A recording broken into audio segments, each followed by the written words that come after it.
Shalom Oma Opa dan Bapak Ibu yang dikasihi Tuhan. Berjumpa kembali di dalam persekutuan doa Komisi Usia Lanjut GKI Cilacap. Sebelum kita memulai dari renungan ini, marilah kita memuji nama Tuhan di dalam KJ 356. Tinggallah dalam Yesus.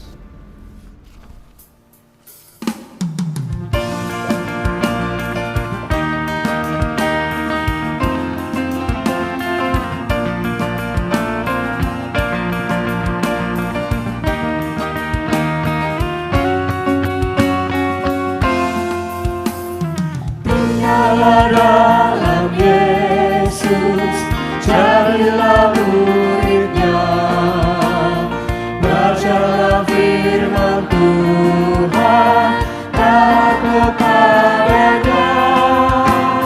Tinggallah dalam Yesus, andalkan kuasa-Nya, Dialah pokoknya.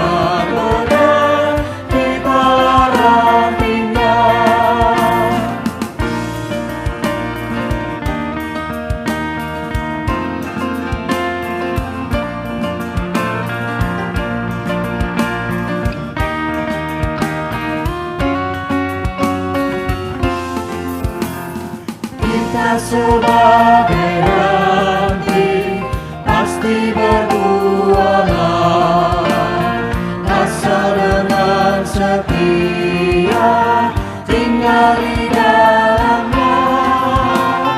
Tinggallah dalam Yesus, muliakan namanya, hidup berlimpah kurnia hanya di dalamnya.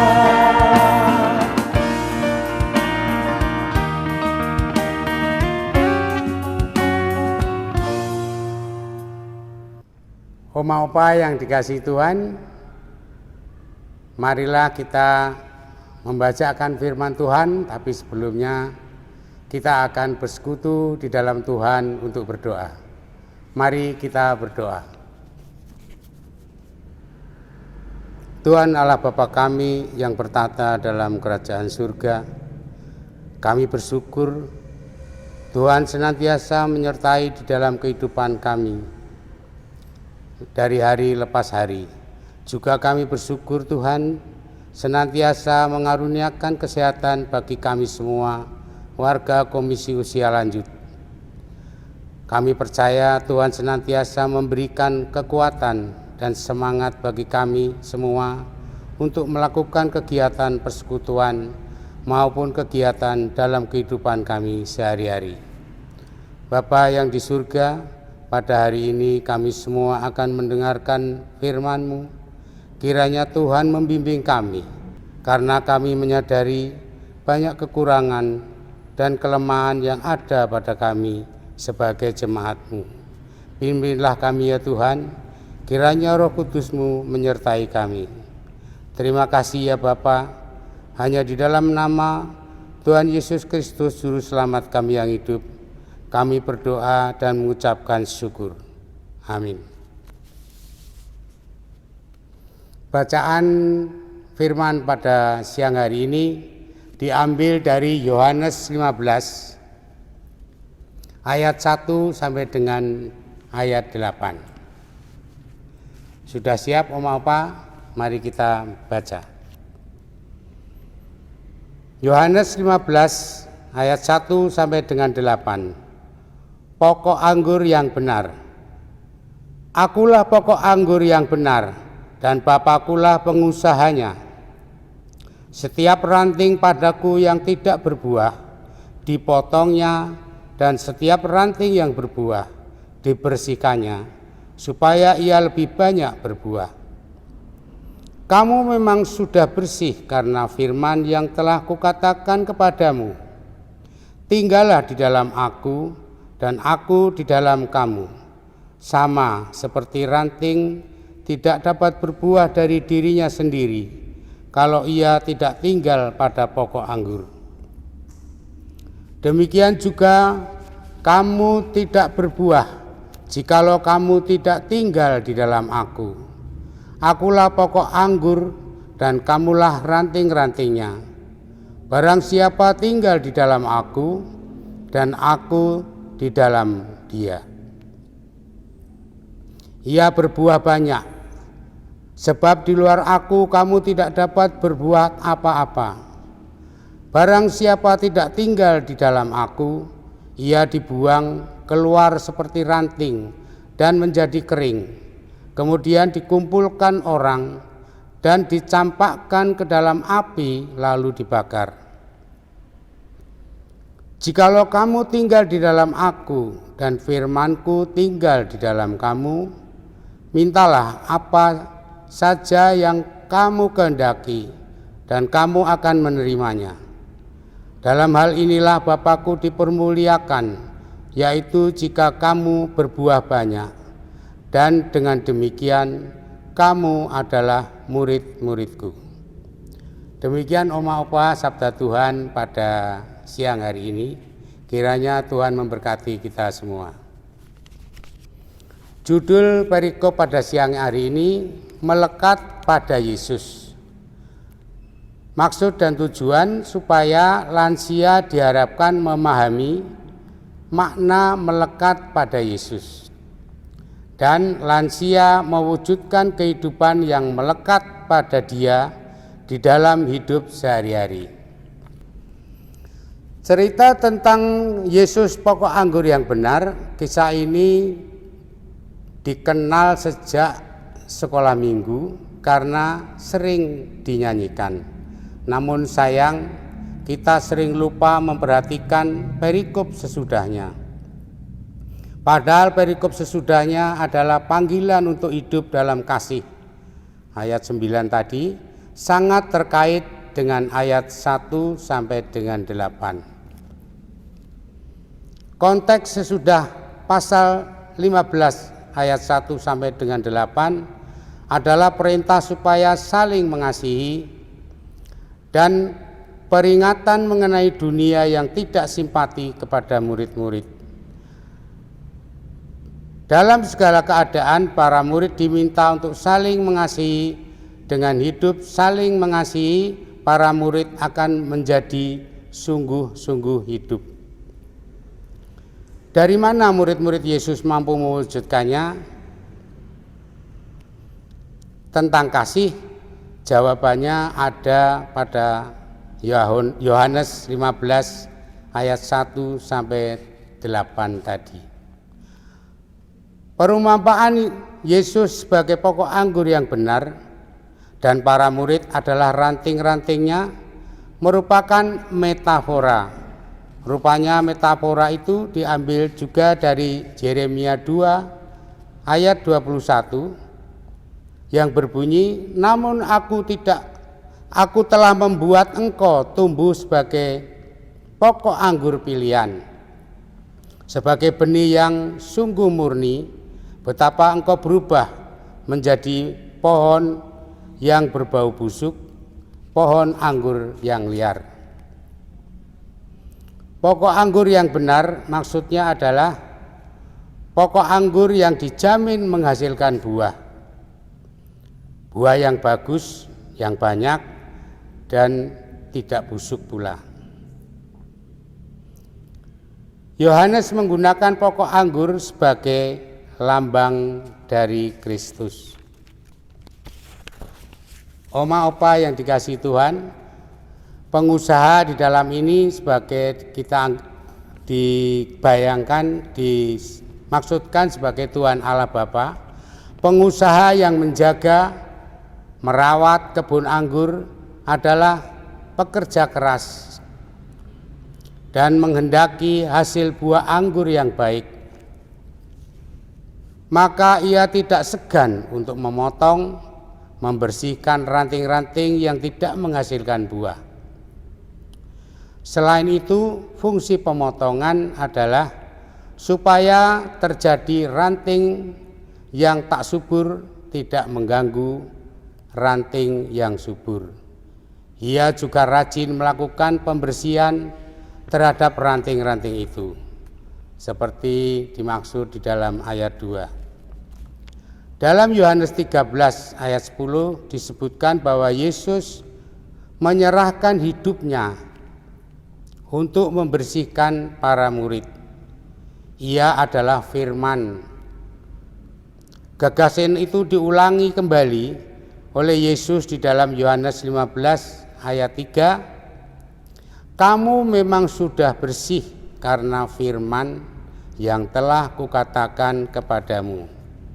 Firman di sini maksudnya ialah pengajaran dari Tuhan Yesus, termasuk di dalam kehidupannya sampai dengan kematiannya. Oma, opa, dan bapak ibu yang dikasihi Tuhan, para murid digambarkan sebagai ranting-ranting yang harus menghasilkan buah. Prasyarat utama ranting yang berbuah adalah harus hidup. Maksudnya hidup di dalam Kristus. Agar bisa hidup, ranting harus melekat pada pokoknya, yaitu melekat pada Kristus. Melalui gambaran pokok anggur dan ranting-rantingnya, Kristus hendak menekankan betapa pentingnya relasi yang terjalin antara dirinya dengan para murid. Relasi itu adalah relasi yang sangat menentukan bagi kehidupan dan pertumbuhan para murid. Relasi yang melekat erat. Selama relasi itu tetap terjalin dengan baik, maka pertumbuhan dan kehidupan para murid akan tetap terjaga dengan baik. Bapak Ibu bisa bayangkan kalau satu pohon rantingnya itu salah satu tidak melekat pada batangnya, katakanlah somplak gitu ya, dengan pasti ranting itu tidak akan berbuah, tidak mungkin berbuah. Kalau kering atau mati itu pasti. Jadi kita juga harus senantiasa melekat pada Kristus agar kita senantiasa berbuah. Demikian itu gambarannya. Oleh karena itu, Yesus berkata, tinggallah di dalam aku dan aku di dalam kamu. Tinggallah di dalam aku dan aku di dalam kamu. Artinya kita menyatu dengan Tuhan. Seperti ranting tidak dapat berbuah dari dirinya sendiri kalau ia tidak tinggal pada pokok anggur. Seperti gambaran yang tadi. Demikian juga kamu tidak akan berbuah jikalau kamu tidak tinggal di dalam aku. Yohanes 13 ayat 4. Tinggal berarti menetap. Pemahaman inilah yang dipakai Kristus untuk menekankan bahwa untuk dapat menghasilkan buah, setiap orang yang percaya harus tinggal menetap sepenuhnya di dalam Dia. Tinggal menetap artinya tinggal di dalam Kristus. Di sini berarti setiap orang percaya harus hidup dalam persekutuan yang erat dengannya. Tanpa kesediaan untuk bersekutu dengan Kristus, maka kita tidak akan mampu menghasilkan buah yang baik bagi Tuhan. Ayat 6 mengembangkan metafora memotong yang digunakan. Maknanya jelas, murid-murid yang tidak setia akan menderita seperti nasib dari ranting yang tidak berbuah, dipotong dan dibakar. Gagasan tinggal di sini artinya tinggal di dalam Kristus, memainkan peran penting dalam seluruh pengumpamaan ini. Ini menyingkapkan hubungan kesetiaan antara Kristus sebagai pokok anggur dan ranting atau murid-muridnya atau orang percaya. Antara Kristus dan murid-muridnya terikat bersama dalam kemelekatan itu. Ranting akan hidup dan berbuah. Tanpa hubungan, ranting tidak akan hidup dan tidak akan menghasilkan buah. Sebab tanpa tinggal di dalam pokoknya, ranting akan mati. Pada ayat 7, gambaran tinggal atau tinggal di dalam Kristus kita temukan dalam kaitan dengan ayat 3, dan firman-Ku tinggal di dalam kamu. Yohanes 15 ayat 7. Mengapa Tuhan berkata demikian? Karena firman-Nya itulah yang menuntun setiap orang percaya atau murid-muridnya untuk dapat menghasilkan perilaku hidup dalam kasih. Oma opa tahu hidup di dalam kasih itu apa? Kasih itu panjang sabar, murah hati, tidak sombong, dan lain sebagainya. Oma opa yang dikasihi Tuhan, firman Tuhan merupakan panduan yang dapat mengarahkan orang percaya untuk mengerti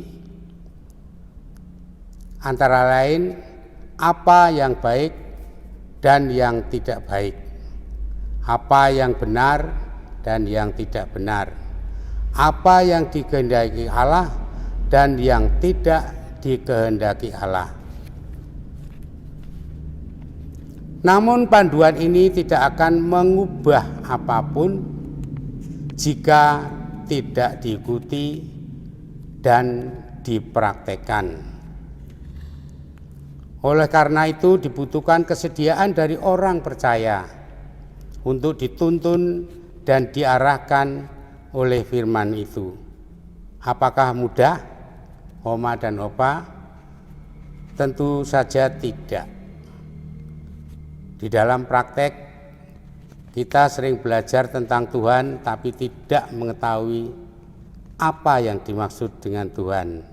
Sering kita belajar firman, belajar tentang kasih akan Allah yang diajarkan kepada kita, namun di dalam praktek kita sering melupakan akan hal itu. Bahkan mungkin ada sebaliknya. Sebagai orang Kristen kita sering ke gereja, namun di luar kehidupan itu kita sungguh-sungguh tidak mencerminkan kasih Allah.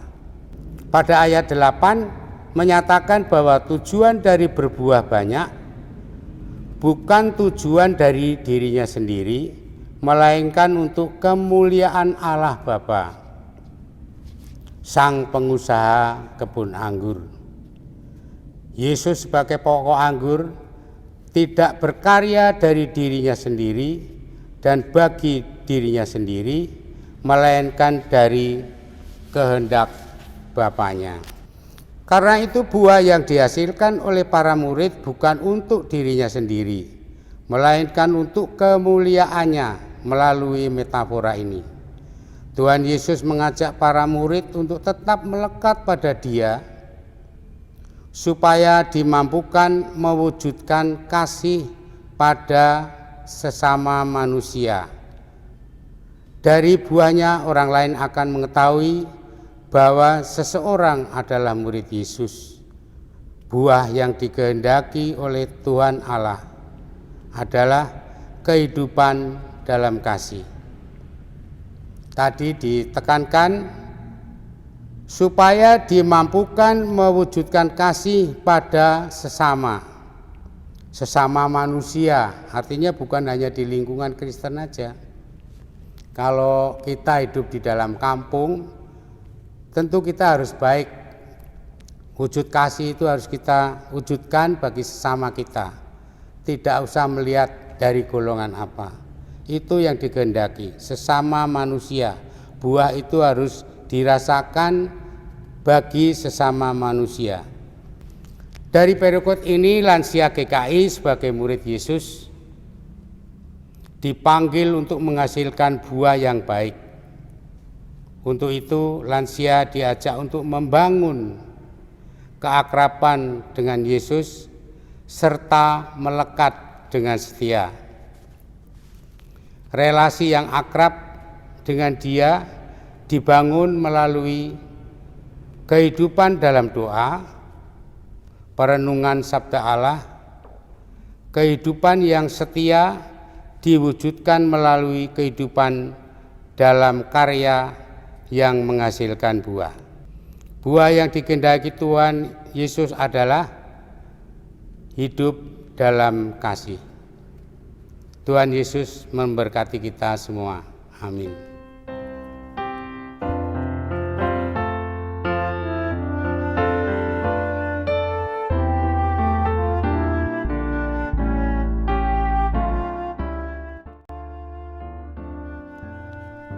Opa, Oma, marilah kita satukan hati kita kembali untuk berdoa syafaat. Mari kita berdoa. Maha Kudus Tuhan Allah Bapa kami yang bertata di dalam kerajaan surga yang mulia, kembali kami datang di hadapan-Mu mengucapkan puji syukur atas penyertaan Tuhan di dalam persekutuan doa Komisi Usia Lanjut pada hari ini. Terlebih kami juga bersyukur atas firman yang disampaikan. Kiranya kami boleh mendalami, menghayati, terlebih kami bisa melaksanakan, mempraktekkan dalam kehidupan kami masing-masing. Karena kami menyadari hal ini paling sulit kami lakukan. Kiranya Roh Kudus menyertai kami sehingga kami boleh dan bisa melaksanakan firman-Mu dengan pertolongan dan penyertaan Tuhan. Bapa yang di surga, kami hendak berdoa buat gereja-Mu GKI Cilacap ini. Kiranya Tuhan senantiasa memberi petunjuk dan bimbingan, bahkan pertolongan di dalam melaksanakan misi ilahi-Mu melalui gereja ini, melalui para majelis, pendeta dan juga jemaat-Mu. Meskipun banyak hambatan dan kesulitan yang ada, kami percaya Tuhan, Engkau selalu menyertai dan membimbing kami lewat tangan kuasa-Mu. Bapa Surgawi, kami juga berdoa buat Komisi Usia Lanjut. Kami bersyukur Tuhan, Engkau senantiasa memberi kami semangat dan kekuatan sehingga kami boleh selalu aktif di dalam kegiatan maupun kesibukan kami masing-masing. Di tengah usia kami yang usur ini, Tuhan memberi kami kekuatan di dalam persekutuan.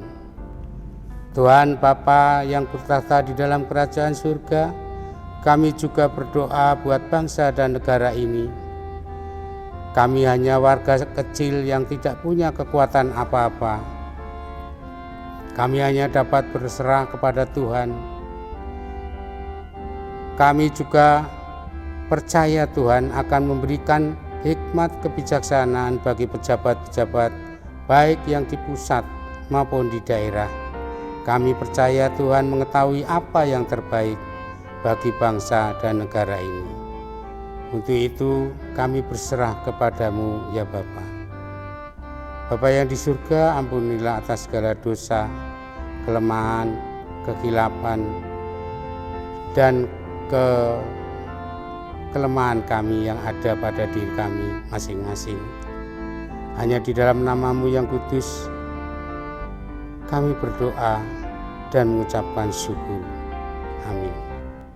Demikian Oma dan Opa yang dikasihi Tuhan dan Bapak Ibu, persekutuan doa Komisi Usia Lanjut pada siang hari ini. Marilah kita untuk menutup persekutuan doa ini, kita memuji nama Tuhan kembali di dalam KJ 54, tak kita menyerahkan. Sampai ketemu kembali di dalam persekutuan doa Selasa yang akan datang. Tuhan Yesus memberkati kita semua.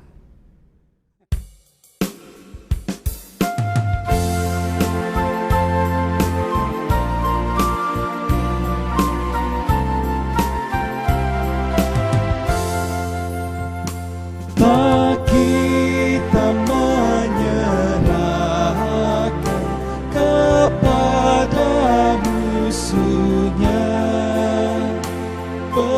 pelita yang bersih.